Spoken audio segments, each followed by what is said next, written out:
SER Podcast.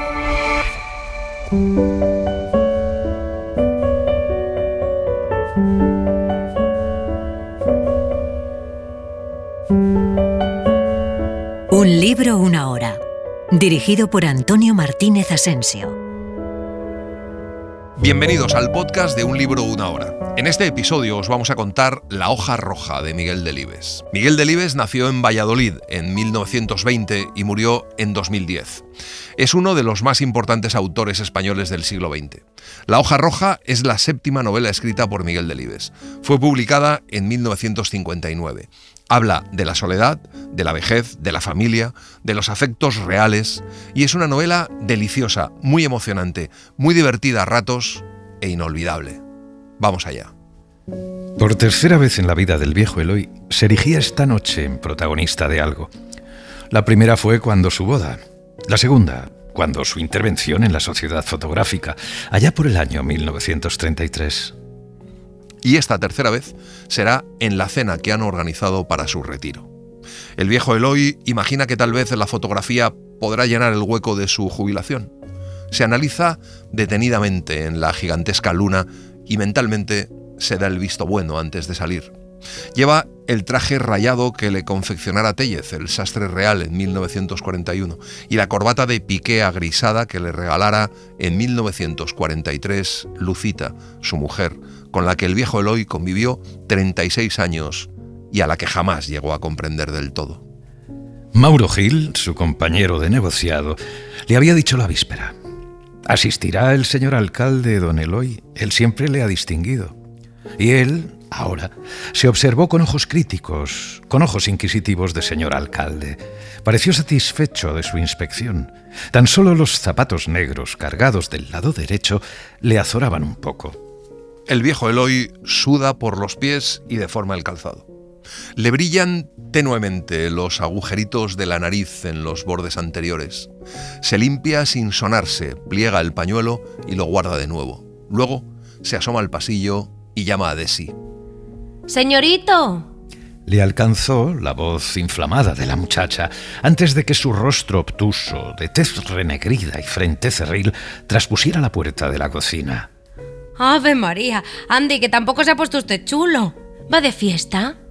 Eloy le dice que algo parecido, que va a que le den el cese, el retiro, que es la ley. Y cuando Desi le pregunta qué es eso de la ley, Eloy le contesta que es eso que se ha inventado para que los hombres no hagan nunca lo que les dé la gana. Ella levanta los hombros y sonríe. Desi tiene un aire desgalichado y torpe, con la pobre bata que apenas le oculta las corvas, las pinzas en la cabeza y las manos rojizas, hinchadas como sapos, desmayadas sobre el vientre. Perdido en la noche urbana, pensó de nuevo en Lucita y en sus paseos vespertinos, cuando él analizaba críticamente las bocas de riego y las papeleras públicas, y los rincones con inmundicias, y ella le regañaba: «No estás trabajando ahora, Eloy, esas son cosas de ellos». Ellos eran el señor alcalde y los concejales.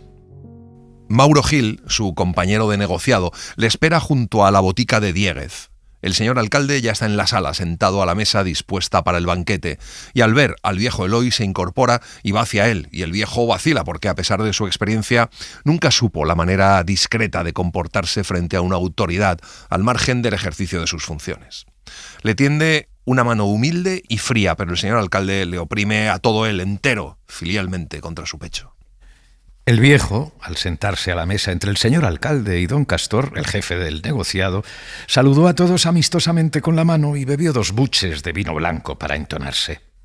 Como a través de una niebla, el viejo Eloy oye hablar a su derecha de los platillos volantes y a su izquierda de una revisión de sueldos y jornales, y entonces piensa en Goyito, su hijo menor, que murió a los 22, sin guardar antesala. Al poco rato, el alcalde golpea discretamente el hombro de don Castor por detrás del viejo, y don Castor se incorpora y empieza a decir que no le dicen adiós a don Eloy, sino hasta luego, y que don Eloy, después de 53 años ininterrumpidos de servicio, encontrará siempre su casa en la corporación. Y luego el viejo Eloy, estimulado por la efusión de don Castor, se pone en pie levemente encorvado, carraspea banalmente, se frota la punta de la nariz con la punta del pañuelo y empieza a hablar. El señor alcalde, A medida que el viejo hablaba, su sonrisa condescendiente se iba trocando en una mueca ambigua, y cuando el viejo repitió por tercera vez que un buen funcionario debía demostrar su condición a toda hora, porque la oficina debía ser la prolongación del hogar y el hogar la prolongación de la oficina, la mueca ambigua del señor alcalde se fue trocando en un gesto de impaciencia. Pero el viejo Eloy se siente como en trance, hasta que el señor alcalde consulta el reloj, y entonces el viejo Eloy carraspea banalmente, se pasa el pañuelo por la punta de la nariz y concluye largamente. El señor alcalde se incorpora con desgana, extrae de un estuche una medalla de plata y se la impone al viejo. Le propina una palmadita en la espalda, sonríe, une sus manos 3 veces sin efusión, consulta de nuevo su reloj de pulsera y dice confidencialmente al viejo que ha sido un acto sencillamente conmovedor. Se coloca apresuradamente el gabán, el sombrero y los guantes y al momento todos la imitan. Cuando sale, el viejo Eloy echa a andar con Mauro Gil. El viejo Eloy dice que el retiro es la antesala del otro mundo. Son como 2 sombras espectrales entre la bruma, erguidos en la plaza solitaria. A mí me ha salido la hoja roja en el librillo de papel de fumar. Quedan 5 hojas. Mauro Gil le dice que eso son bobadas, que un hombre a los 70 no es un viejo y que el retiro es un premio. Ante el portal de su casa, el viejo Eloy aprovecha el momento para restregarse blandamente la nariz con el pañuelo. La idea de encerrarse a solas en su habitación le produce pavor. Así que decide ser él el que acompañe de nuevo a Mauro Gil. Dice que ha cenado demasiado y que le vendrá bien dar un paseo. Leemos en el Centro Virtual Cervantes que, a pesar de que hoy figura entre los títulos que han de ocupar cualquier biblioteca de literatura española contemporánea, La hoja roja llegó al público tras curiosas vacilaciones del autor con su editor. La hoja roja no es una narración angustiosa, inspirada en el desarrollo de la pesadumbre del jubilado. Lo mismo en su inicio y desarrollo que en el inesperado remate, es la ausencia de aflicción lo que caracteriza a la Desi y Eloy, ambos víctimas de vidas y eventos difíciles y tristes, pero ambos personajes llenos de calor humano y de positiva vitalidad, quienes pueden juntar sus 2 calores para calentarse mutuamente. En la casa del siglo pasado se abría verticalmente un patio de luces de aspecto siniestro, al que las voces y risas espontáneas de las chicas de servicio imprimían una alegre vivacidad. Para la Desi, la muchacha, aquel patio constituía una importante razón de existir. Diariamente pasaba varias horas acodada en el hierro del balcón charlando con sus compañeras. Eso suele pasar por las tardes, cuando el viejo Eloy sale de paseo con su amigo, el señorito Isaías. Mare, su amiga, la del tercero, acostumbra a meter la nariz donde no le importa. La Mare, por ejemplo, afirma que el viejo está lleno de rarezas. Pero la Desi sabe que todo el mundo tiene sus cosas. Así que piensa que el viejo duerma con la faja y los calcetines puestos o que permanezca arrodillado durante media hora después de las comidas para facilitar la digestión o que pase los domingos soleados en el balcón tirando fotografías sin película o que en primavera y verano madrugue con el alba para hacer de vientre en la espesura del parque, son cosas que no ofenden a nadie y que a nadie perturban. La Desi, desde niña, temió la soledad de la noche. De ahí que la víspera encareciera a la Mare que bajase a hacerle compañía porque al señorito le iban a dar el cese y regresaría tarde. La Mare, como de costumbre, no se hizo de rogar, pero como el viejo se retrasara, al fin la dejó sola con el siniestro crujido de los muebles y el acelerado tic-tac del reloj de la sala. La Desi se puso a pensar en la Adriana, la resinera, la que apuñalaron una tarde de nieve a la entrada del monte, y en el Moisés, el mozo pelirrojo que se achicharró la cara en el horno de la chicoria y durante las noches de ánimas, cuando repicaban las campanas, recorría las calles del pueblo, envuelto en una sábana, asustando a la gente. La Desi llegó a decir 236 veces: con Dios me acuesto, con Dios me levanto, con la Virgen de la Guía y el Espíritu Santo, hasta que oyó el llavín del viejo en la cerradura y se quedó plácidamente dormida. La Mare era prima de Fifín, o sea, su primo hermano, el del molino, y fue la propia Mare quien le buscó acomodo en casa del viejo. Bien mirado, la Mare, modales aparte, siempre se portó con ella como de la familia. Ella le leía las cartas de su hermana, la Silvina, la del Eutropio, y escribía asimismo las respuestas que le dictaba la Desi y cuya gestación se demoraba en ocasiones más de una semana. La Mare siempre estaba dispuesta a hacer un favor, esa es la verdad. La Mare sabe de Manuel tanto como la propia Desi. En el pueblo todo el mundo llama a Manuel el Picaza, desde que a los 6 años amaestró una urraca que había atrapado en la ribera del río. Ahora el Picaza va a hacer la mili en la ciudad, pero la Tasia, la del principal, le ha dicho a la Desi por el patio que se siente a esperarle porque de pie se va a cansar.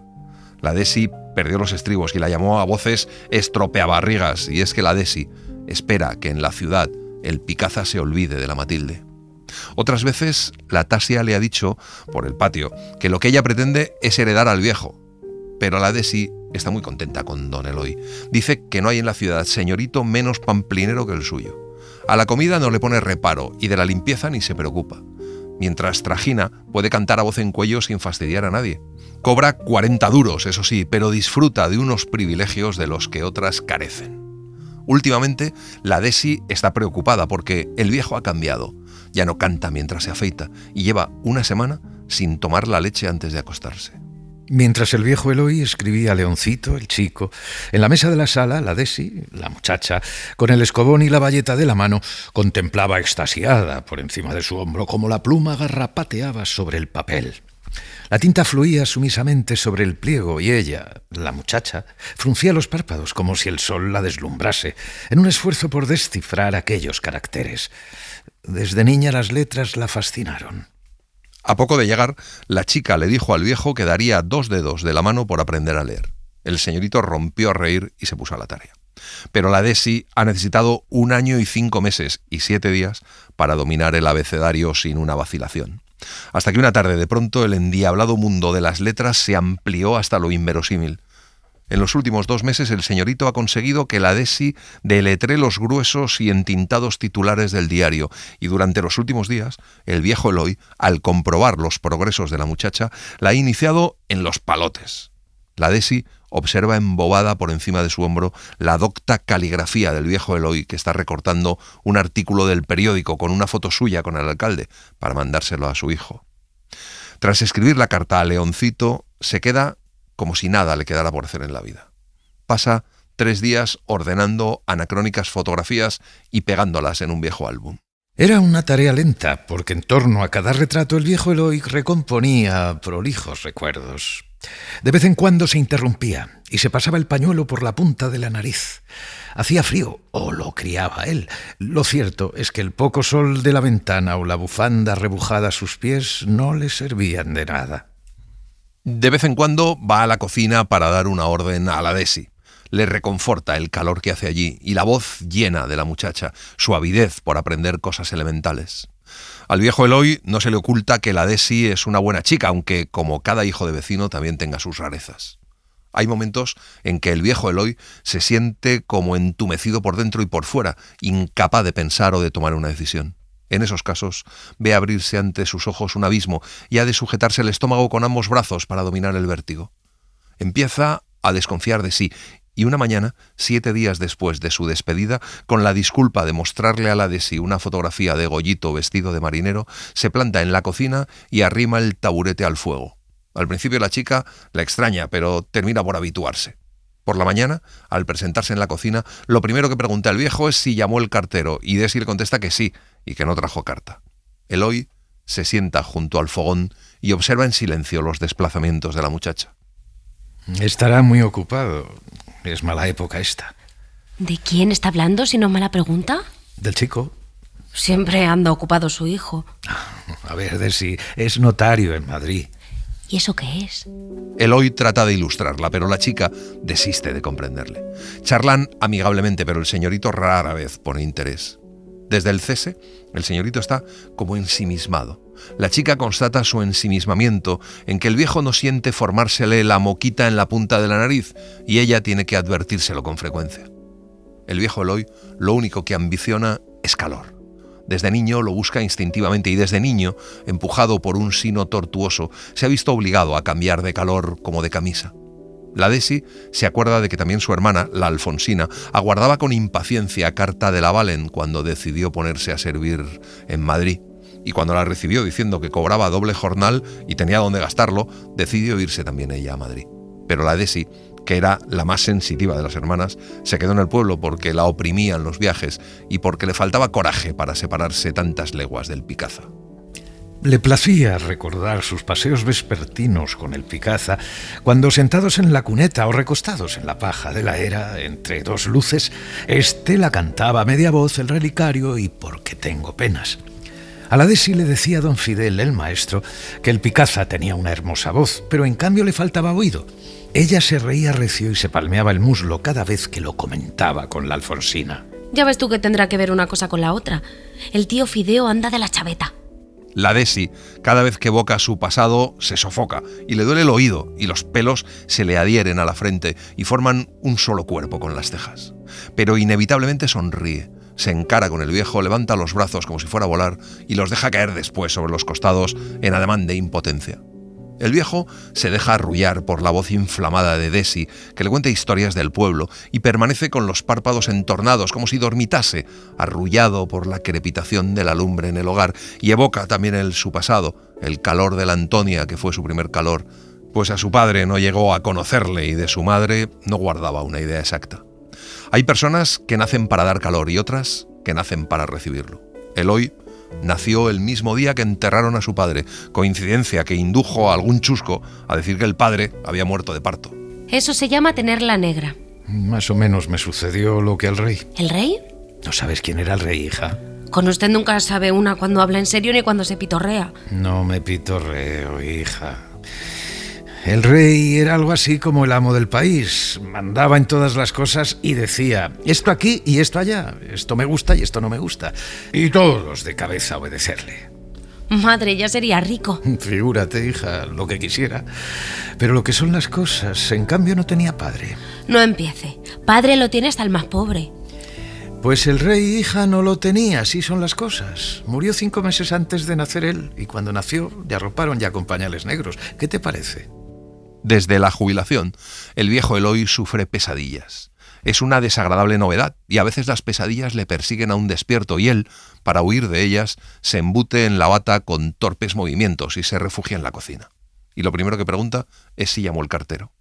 La Desi sabe que al viejo no le sobra y no quiere estrujarle, pero hace 6 meses le pidió ropa, porque las 2 batas que se trajo del pueblo están ya para dárselas con 5 céntimos a un pobre, y el viejo le compró un mandil y le prometió que con la paga extraordinaria le mercaría un vestido y unas alpargatas. Pero llegó la extraordinaria y el viejo no se explicó. La chica intuía que ahora, después del cese, no era momento propicio.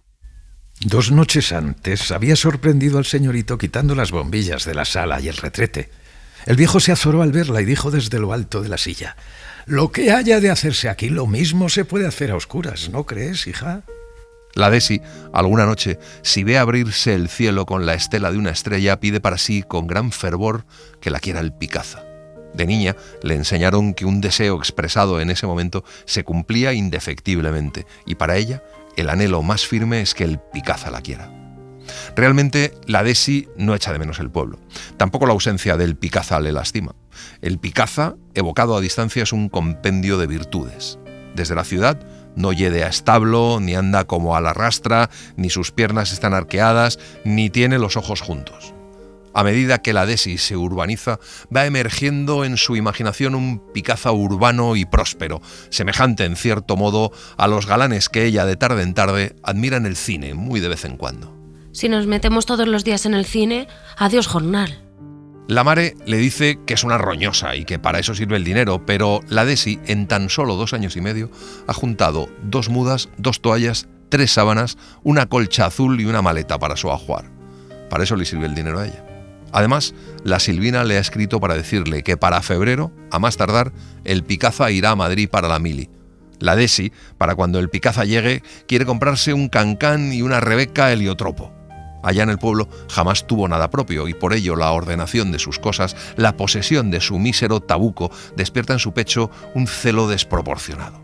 No le importa que sea angosto y lóbrego. A la chica se le hace asombrosamente luminoso y hasta consigue darle un acento personal. Coloca una tablilla junto al lavabo desportillado a modo de repisa, compra 2 reales de papel de goma transparente para fijar la estampa de la Virgen de la Guía a la cabecera del lecho y sobre la apolillada cómoda dispone el caracol de piedra que de niña encontró en el páramo y la foto de las fiestas del 50, donde borrosamente se ve al Picaza en una esquina. Pero lo que más estima la Desi es su tocador, con una cajita de crema Bella Aurora para el cutis. La Mare le dijo que es la manera de echar fuera al pueblo. Cada jueves y cada domingo le pregunta lo mismo a la Mare. Mare, ¿eché ya fuera al pueblo? Y la Mare le contesta: anda, maja, no corres tú poco. En la repisa, junto al estuche de crema Bella Aurora para el cutis, la Desi alinea cuidadosamente una barra de labios, una docena de pinzas para el pelo, una bolsa de polvos, una cajita de betún y una pastilla de jabón de olor. Todo su mundo se encierra en aquel aposento. A mediados de noviembre, como cada año, se desató el norte. En unas horas el parque quedó desnudo y despoblado, a excepción de los gorriones y las urracas, que soportaban impávidos los rigores invernales. Los árboles, sacudidos por el viento, semejaban una zarabanda de esqueletos sobre una brillante alfombra de hojas amarillas. La vida en la pequeña ciudad se resume en sí misma, como el caracol en su concha, aguardando mejor circunstancia para renacer. El viejo Eloy desde la cama capta cada mañana el glacial silencio de la calle. Desde hace una semana se levanta más tarde que de ordinario. La jubilación no alcanza y ha dado instrucciones a la Desi para no prender lumbre hasta las 11. Mientras la nieve se descuelga, el viejo Eloy piensa que la vida es una sala de espera. Cuando el viejo Eloy se arroja de la cama tiritando, se embute en su mustio batín gris y corre a refugiarse en la cocina. Allí, junto a la Desi, oyendo el dulce crepitar de la lumbre en el hogar, experimenta una plácida sensación de equilibrio. Llamó el cartero de sí. Ande, ya va para rato. ¿Y nada? Nada. Bueno, hija, ante todo, buenos días, que no había saludado. El viejo Eloy se sienta en el taburete pegado al fogón, las manos tembloteantes y violáceas patéticamente abiertas sobre la chapa. Fuera se descuelga la nieve fúnebremente. El viejo mira a la ventana y se estremece. Le pregunta a Desi cosas del pueblo y luego le cuenta algunas de su pasado, mientras Desi, en el centro de la cocina, observa al señorito sin pestañear, las rojizas manos cruzadas sobre el regazo. A la chica se le antoja que el viejo cuenta muy bien las historias, pero siempre teme que las deje inconclusas, lo que ocurre con frecuencia cuando, sin motivo aparente, su mirada se vuelve lejana y como traslúcida. Sus conversaciones tienen la ventaja de que jamás exige una correspondencia. Si él habla, ella se lo agradece y nada más. El domingo 11 de diciembre, la Desi, la muchacha, cumplió 20 años. La víspera le había dicho a la Mare, por el sórdido patio de luces, con acendrada melancolía: Mare, chica, ya voy para vieja. Y no era un decir, porque la Desi, desde que tuvo uso de razón, pensó que, en efecto, la vejez se inicia con la segunda decena de la vida, y la chica, que no se casa antes de esa edad, de no espabilarse, se queda para vestir santos. Cuando el señorito la llama para la lección, le tiende el diario como de costumbre y ella empieza a leer con mucha dificultad. Y cuando se atasca con una P, el viejo Eloy le dice que piense en una palabra que empiece por P, y ella enseguida dice exaltada que Picaza, y le cuenta que es un amigo suyo. El viejo Eloy decide celebrar la Nochebuena en compañía de la Desi, pero la chica, cuando él se lo propone, se atropella toda. Eloy le dice que en la cocina hace bueno y así podrán charlar. Y la víspera, inesperadamente, llega el correo y trae cartas. Y él echó a correr a brinquitos indecisos y en sus prisas se golpeó la cadera contra la esquina de la mesa, pero no sintió dolor alguno. Después, al abrir el sobre, su respiración se tornó difícil y anhelante. Con el rostro distendido por un júbilo desproporcionado, levantó la tarjeta en alto y dijo: «Es de mi hijo Desi, el chico me escribe desde Madrid». Cuando la Desi le dice, con el rostro congestionado, a punto de estallar, que también ella tiene carta, él murmura que ya es coincidencia. Después, la chica sube un momento donde la Mare, y mientras está ausente el viejo, no aparta los ojos húmedos y reblandecidos de la cartulina, y cuando la Desi regresa, le pregunta si lo suyo son buenas noticias, pero la muchacha parece en trance y al final dice que son buenas, y se lleva las manos al corazón y oprime amorosamente la carta que acaba de ocultar en el seno. La carta es de su hermana, y le dice que el 7 irá el Picaza para la mili, y le llevará de su parte unos chorizos y unos bollos de los de casa. El día siguiente amaneció quedo, aunque frío, y el ambiente de Nochebuena se filtraba a través de los cristales y encandilaba los sentidos. El viejo Eloy pasó la tarde en la cocina participando de los preparativos de la fiesta y ordenó a la chica que subiera una botella de clarete de la tierra y por fin, con todo dispuesto, le dijo: «Siéntate, Desi». Ella hacía un mohín de recelo como una recién casada en la primera noche. Él separa un poco el taburete y ella entonces sumisamente se sujeta contra las piernas el vuelo de la bata y se sienta. El viejo llena los 2 vasos de vino y brinda por las cartas. De pronto, Desi ve al Picaza más próximo y un júbilo gaseoso empieza a subirla del estómago al corazón. El viejo Eloy empieza a hablar, a contarle cosas, y Desi se va encontrando a gusto junto al viejo, oyéndole bajo la conciencia de que el Picaza estará a su lado pocos días más tarde. El día que yo me case, señorito, usted no faltará a mi boda. ¿Dónde, hija? Otra, en mi pueblo. Yo iré de padrino, ya lo creo. Yo seré el padrino de tu boda, hija. Trato hecho. Buena se organiza en mi pueblo con el refresco. Los mozos empiezan copa va, copa bien y luego arman un corro y cantan con el pim pim pim pim, con el pam para pam pam pam. Al que no le gusta el vino es un animal, es una juerga. El viejo Eloy se interesa. Se levanta penosamente mientras nota en su pecho la alegre y melancólica excitación de las campanas y alarga los brazos como si le invitara a bailar. La chica se pone en pie y el viejo la toma por las manos y bajo la pobre lámpara de 25 vatios ambos empiezan a girar vertiginosamente y sus voces desacompasadas claman contra la vaciedad y el aislamiento y el miedo. Desi dice que se marea de pronto y el viejo se ríe. Cada vez oprime más ansiosamente las vastas manos de la muchacha. Se ríe el viejo y vocea la canción. Desi, mientras tanto, chilla que la suelte, que le hace daño. De pronto suena el timbre de la puerta y automáticamente el viejo y la muchacha se detienen. El viejo Eloy se aferra al respaldo del taburete hasta que Desi va a abrir. Salió la chica dando bandazos y cuando regresó, el viejo estaba sentado en el taburete y sostenía la cabeza entre las manos.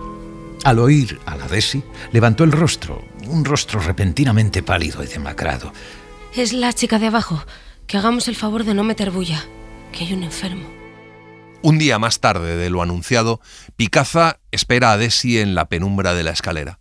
Con aquella ropa y la visera haciéndole sombra en los ojos, la Desi no le reconoce, hasta que él, intentando conectar sus relaciones con el pasado, le pregunta: ¿qué dice la burra más burra de todas las burras?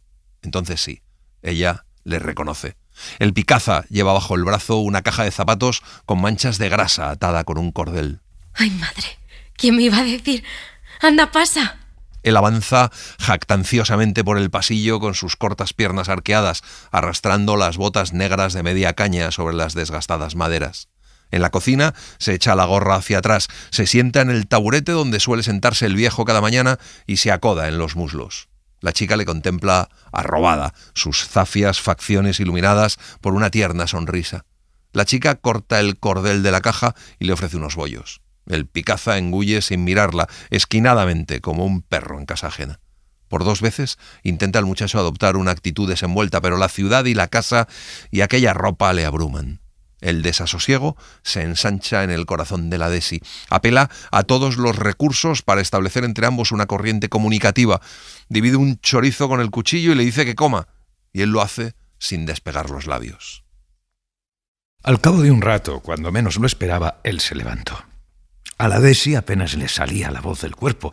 Le dijo desde la puerta: Vuelve, ya sabes el camino. Y tan pronto se vio sola, subió donde la mare y se arrancó a llorar contra su pecho. Desi dice que ya no la quiere. Está hecha a las audacias del Picaza, a sus bravatas y aquella actitud incomprensiblemente desmayada la aturde. La Desi pasa unos días malos. Sale 3 tardes con la mare. Hace proyectos con ella por el patio de luces. La Tasia, eso sí, le refrota por las narices su exceso de Nochebuena bailando con el viejo. La Desi le enardece y vocea que se calle la boca y la llama pingo y estropeabarrigas. Tiembla solo de pensar que el rumor trascienda y el Picaza puede imaginarse lo que no es. Pero a la tarde siguiente volvió el Picaza. Y el corazón de la Desi empezó a batir desacompasadamente al percibir aquel tufillo inconfundible, hecho de sudor humano, establo y cuero empapado en sebo. Le cuenta algunas cosas del pueblo, como que están haciendo una colecta para dar 9 misas cantadas por las fiestas de la Virgen de la Guía, y Desi le da una peseta. Cuando el Picaza se marcha, la Desi se queda más tranquila. A la noche, en camisa y con los brazos en cruz, le pide a la Virgen de la Guía que el Picaza le quiera. A la tarde siguiente, la Desi estrena una Rebeca para recibirle y ella advierte sus furtivas miradas audaces. Y el Picaza, al final, le dice: ¿sabes que te prueba la capital? Y luego se arranca a canturrear Jalisco. Súbitamente se le arrima y la estrecha en una cálida mirada envolvente. Dice que se va, que le esperan unos amigos y que al día siguiente la espera en el portal. Ella tomó el picaporte, pero él adelantó de nuevo la mano y ella saltó hacia atrás riendo a carcajadas. Pero él la seguía y ella le golpeaba la mano. Anda, asqueroso. Para quieto si puedes. Al fin el Picaza se fue y la Desi suspiró hondo, sofocada. Reclinó la mejilla en la puerta sonriendo y allí permaneció inmóvil hasta que las pisadas del muchacho se extinguieron allá abajo, en lo profundo del hueco de la escalera. Los jueves y los domingos el Picaza aguarda a la muchacha a las 4 frente al portal, curioseando la vitrina de la relojería de Emeterio. Si el tiempo es bueno, recorren los paseos del parque y a la noche dan un par de vueltas por la calle principal o permanecen sentados muy juntos en la oscuridad de los jardines. Entonces el Picaza le canta a la chica a media voz el relicario o ¿por qué tengo penas? Cuando le canta, la Desi teme que su resistencia flaquee. Paseando evita el peligro, aunque el Picaza le dé con frecuencia un azote o un pellizco intencionado y la Desi le devuelva un empellón. En ocasiones hacen cuarteto con la Mare y el cabo Argimiro y algunas tardes pasean con ellos, pese a que los galones del cabo intimidan a la muchacha. Teme su autoridad, pero más que su autoridad, teme que un día la ejerza y sorprenda al Picaza con la veta mala que le sale sin avisar y le hace reaccionar violentamente. El Picaza, en cambio, se permite embromar al cabo sin consideración a sus galones. Pero el cabo Argimiro tiene correa para rato.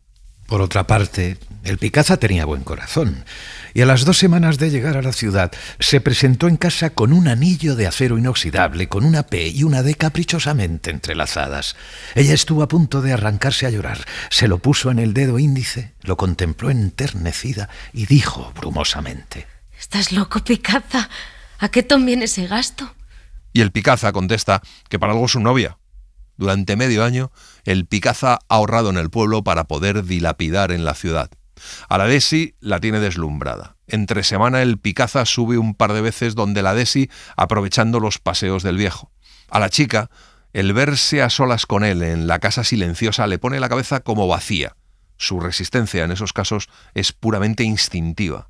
Una tarde, la Desi le revela su secreto para contenerle, a pesar de que todavía no le dé corrido.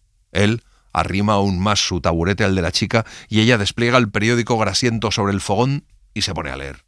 Y mientras, él intenta meterle mano, sonríe cucamente. Ella pretende mostrarse airada, pero rompe a reír en rojas risotadas, doblándose por la cintura y golpeándose ardorosamente el muslo. En los últimos días, el viejo Eloy advirtió una nueva luz en los macilentos ojos de la Desi. No es que la muchacha se hubiese tornado atractiva, ni su rostro denotase la menor inteligencia, pero de pronto su persona emanaba como una expansiva vivacidad. Es extraña la confianza que une al viejo con la Desi. Muchos de sus recuerdos que el viejo Eloy se ha reservado durante 70 años los revela ahora ante aquella elemental muchacha. La Desi le mira con el ceño fruncido. Rara vez comprende las explicaciones del señorito y sus ojos delatan el esfuerzo de su cerebro. Junto a la chica, el viejo Eloy se siente apaciguado y en calma. Al 8º día de poner la fecha, la Desi concluyó la carta a su hermana, la Silvina. Era la primera carta que redactaba en la vida y como aún desconocía todas las zarandajas del alfabeto y la gramática, determinó escribirla en caracteres tipográficos que eran los que dominaba. Desi ha regañado con la Mare y por primera vez le ha cantado 4 verdades. Porque Desi ya le ha dicho que lo de la Nochebuena con el viejo ni una palabra, que el Picaza puede tomarse la cosa por donde quema, pero a ella le ha faltado tiempo. Desi se quedó sin habla durante unos instantes antes de negarlo. Al Picaza se le apretó la boca hasta formar una línea. Dijo «con Dios», se dio media vuelta y se largó. La Mare le dijo luego que es bueno darle a los hombres un poco de celos. A la tarde siguiente sube el Picaza y le pregunta a Desi si es cierto. Ella contesta que según y cómo, a punto de llorar. Si vas a dar oídos a todos los cuentos, marcha y no vuelvas. La chica pasa 3 días malos, suplicando a la Virgen de la Guía que el Picaza vuelva, pero el jueves por la tarde el Picaza la aguarda en la calle como si no hubiese pasado nada. Eso sí, lleva en la mano un saquillo blanco, es ropa para lavar. La muchacha le arrebata la bolsa. El domingo salen juntos. Por primera vez él le confiesa que el primo hermano de su comandante le dará un camión el día que le licencien y entre eso y algún apaño tendrá la vida resuelta.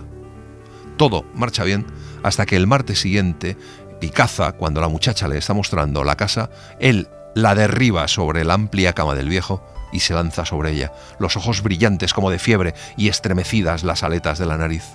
La Desi le vio venir encima como una alimaña, lleno de torpeza y voracidad, y sintió sobre su carne la asechanza viril, y entonces pataleó con todas sus fuerzas, le arañó y le mordió la cara y le insultó a voces.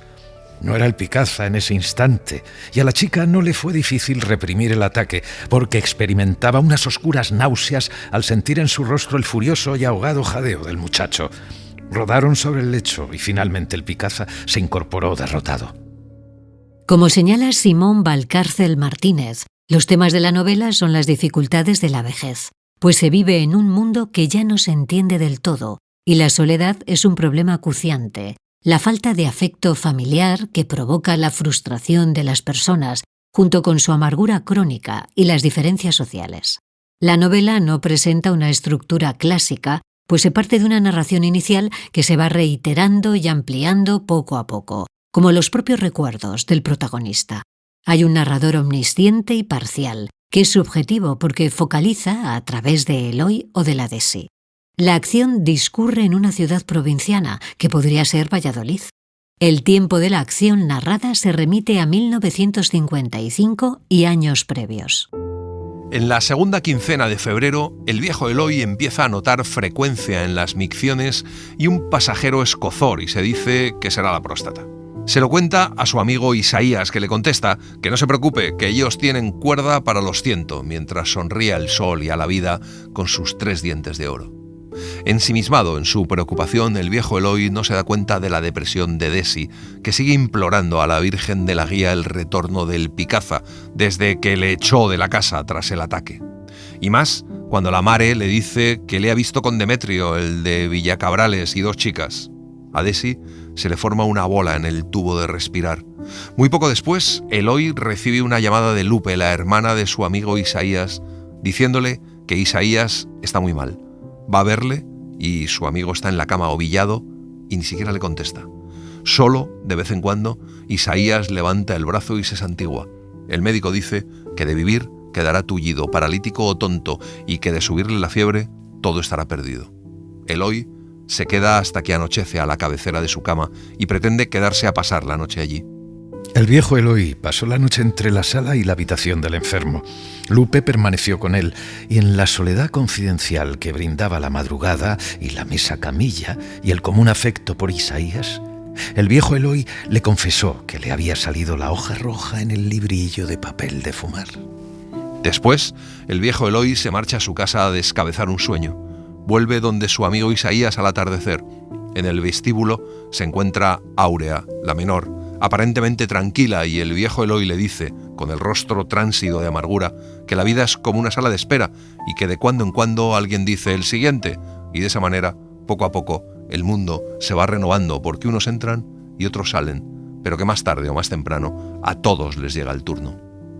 El viejo Eloy pasa la noche en la sala junto a Lupe y a la mañana siguiente se va a dormir a su casa. Al 5.º día, de madrugada, Isaías fallece. El viejo Eloy vivió las 24 horas siguientes como un autómata. Conocía todos los pasos a dar y los cumplió puntualmente. La funeraria, el registro, el periódico y la parroquia. Tenía como una nube dentro de la cabeza y le parecía que estaba viviendo un sueño tenebroso. Cuando se va a su casa, Desi no comprende que Eloy esté tan afectado por un amigo, que ni es familia ni nada. Él la mira con ojos sanguinolentos, esmaltados de angustia, y no dice nada. El viejo Eloy sabe que el hombre es un animal de corta vida, por larga que sea la que se le conceda. Y ahora anda todo el día calculando cuántos días, horas y segundos vive un hombre que muere a los 75 años. Acude al entierro de Isaías y luego se queda solo en el cementerio, viendo las tumbas de sus otros amigos. Cuando suena la campana del camposanto, el viejo Eloy levanta la cabeza y da 2 vueltas sobre sí mismo antes de incorporarse a la realidad. Saltando de tumba en tumba, de recuerdo en recuerdo, le había sorprendido la puesta del sol. Los cipreses negreaban sobre el cielo brumoso por encima de su cabeza. Torpemente se desabotonó el abrigo, extrajo el pañuelo y se limpió el extremo de la nariz. De pronto recordó a Isaías y se volvió hacia el campo de cruces que se perdía en la distancia y balbució vagamente: «Ahí os dejo a Isa, atendedle. Es su primera noche». La Desi, visto que transcurren los días sin que el Picaza le cambie la veta, llega a pensar que la Mili le ha metido definitivamente en cintura. Una tarde que se van a pasear y el Picaza anda intentando lo de siempre, cuando la Desi le para los pies, él le dice que si se van a casar, ¿qué importa? La chica se queda blanca y le pregunta si eso es cierto y para cuándo. El chico contesta que cuando pase la Mili. La Desi le cuenta toda turbada a la Mare la proposición de matrimonio del Picaza y la Mare le dice que de los hombres no cree una palabra. Por lo que respecta al viejo, a la Desi no le sorprende su silencio. Durante la última semana, desde la muerte de Isaías, el viejo Eloy apenas pronuncia palabra, hasta que de repente un día amanece cambiado, alegre y expansivo, como en los buenos tiempos. Le dice que ha decidido marcharse a Madrid a ver a su hijo, y luego pasa 2 días abstraído en los preparativos. El día de la marcha se tira de la cama a las 7:30, aunque su tren sale a las 5 de la tarde. Desi acompaña al viejo Eloy a la estación llevándole la maleta, que pesa muchísimo y casi no puede con ella.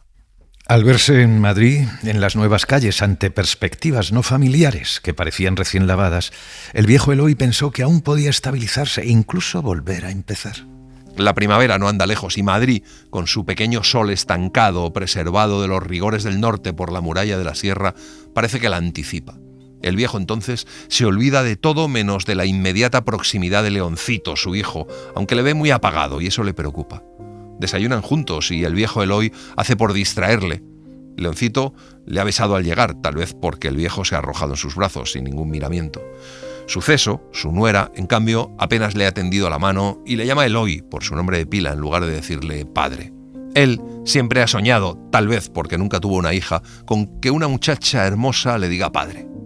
Después del desayuno, Leoncito lee los periódicos y al concluir trabaja parsimoniosamente durante 1 hora en el jardín hasta el primer sudor y luego se encierra en el cuarto de baño hasta la hora de comer. Para el viejo Eloy empiezan los apuros con el almuerzo. Su nuera prescinde de él y el viejo llega a recelar que le estorba. Una tarde le oyó decir a su hijo: «¿Por qué los viejos no se bañan, Leo? Tu padre tiene ese olorcillo característico de la gente humilde». Pero Leo bostezó y no le hizo ningún caso, y el viejo Eloy subió de nuevo a su habitación y volvió a bajar para hacer tiempo, y que suceso no sospechara que la había oído. Aquella noche esperan gente y Leoncito le dice a su padre que él debe acostarse temprano, pues la reunión seguramente le mareará. Cuando siente voces y ruido abajo, el viejo Eloy se asoma con cuidado al vano de la escalera para ver sonreír a Leoncito. A la mañana siguiente orina un poco de sangre y a la hora del desayuno le confía su preocupación a Leoncito, pero su hijo le contesta que tiene suerte por padecer una enfermedad localizada, que lo de los nervios no lo entiende nadie.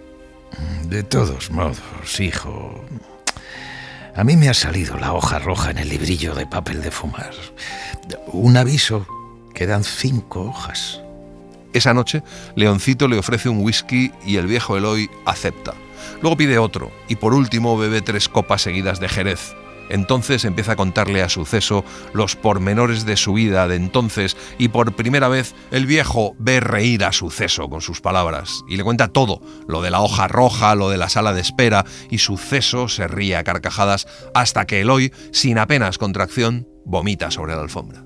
A continuación, se queda como muerto, recostado en el sillón, y entre Leoncito, Suceso y Pepito, el hijo, le llevan a su habitación. Desi llevaba unos días viviendo fuera de la realidad. Apenas ayudaba a la Mare por las mañanas en el barrido y después de las comidas a despachar la fregadera. El resto del día era suyo, y si no lo destinaba a charlar con la Mare sobre el porvenir, salía de paseo con el Picaza o proyectaba su ajuar. Sus paseos vespertinos con el Picaza suelen terminar discutiendo. La chica, que generalmente si el Picaza menta la boda permanece sumisa e indefensa, termina por sentir un puntazo en la nuca si el muchacho se excede en sus audacias. Al Picaza parece atraerle la entereza de la muchacha. La Desi vive en un nebuloso estado de exaltación y solo de tarde en tarde recuerda al señorito y se pregunta cómo le irá en Madrid.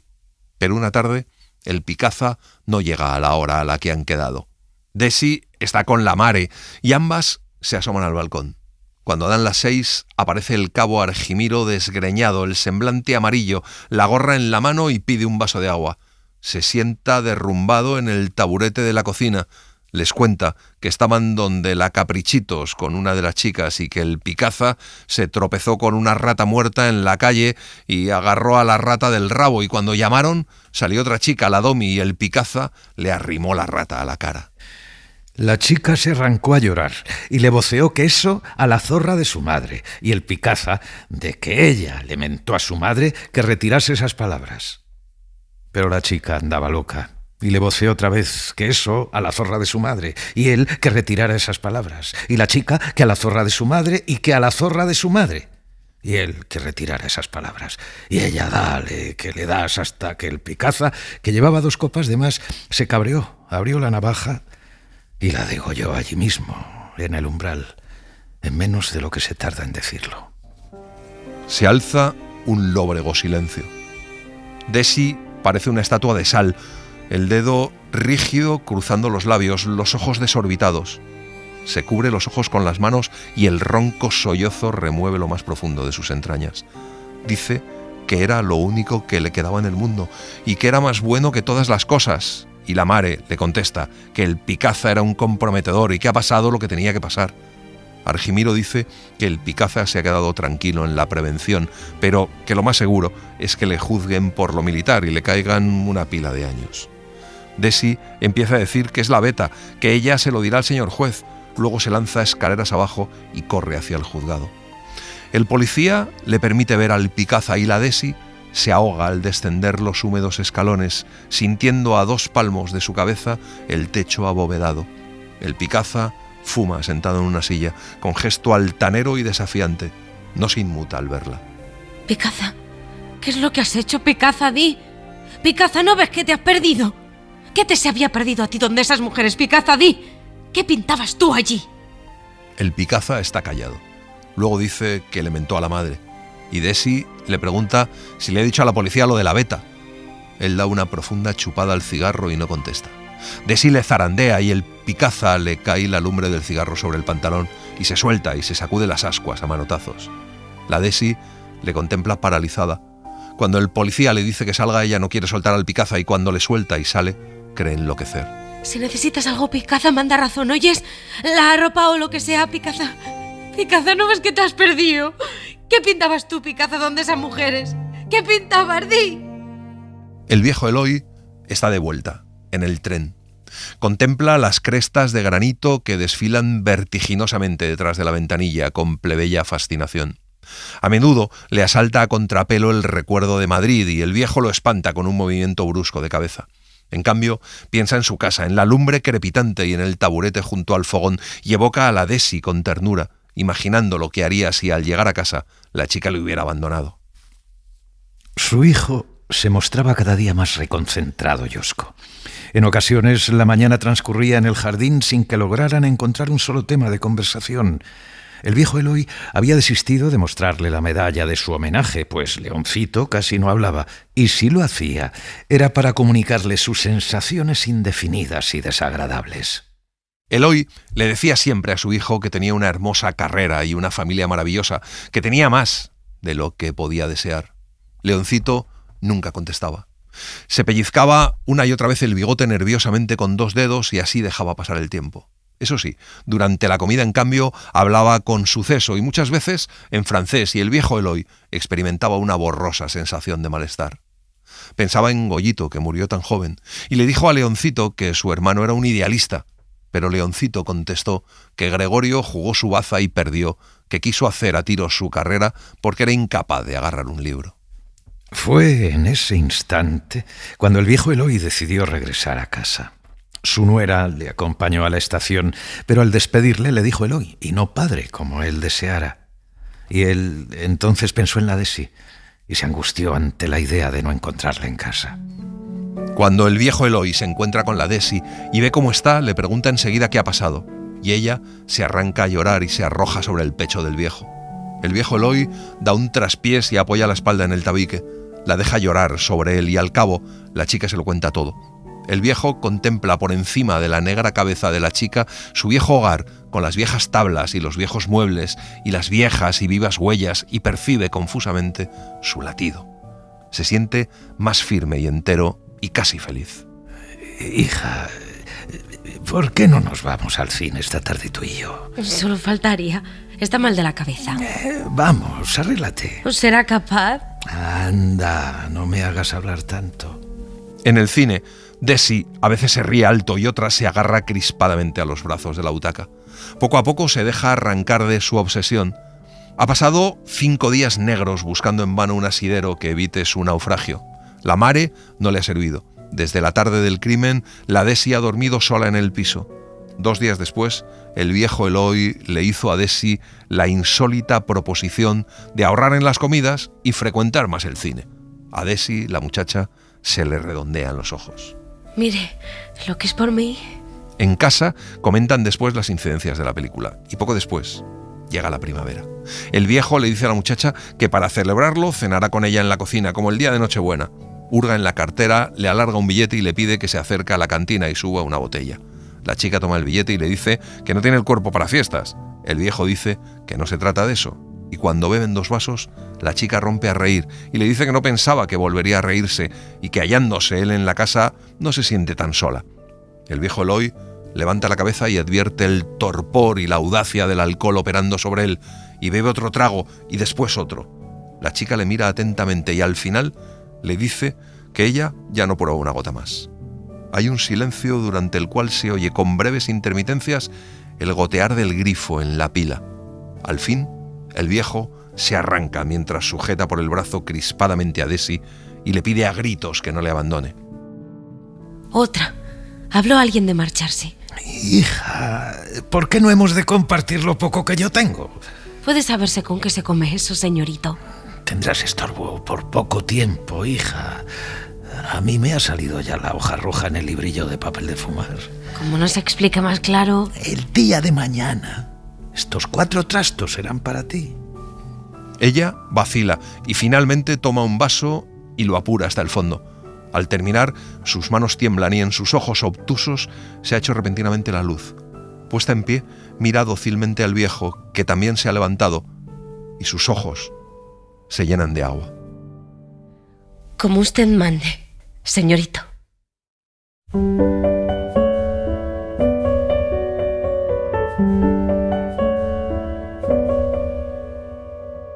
Y así les hemos contado La hoja roja de Miguel Delibes.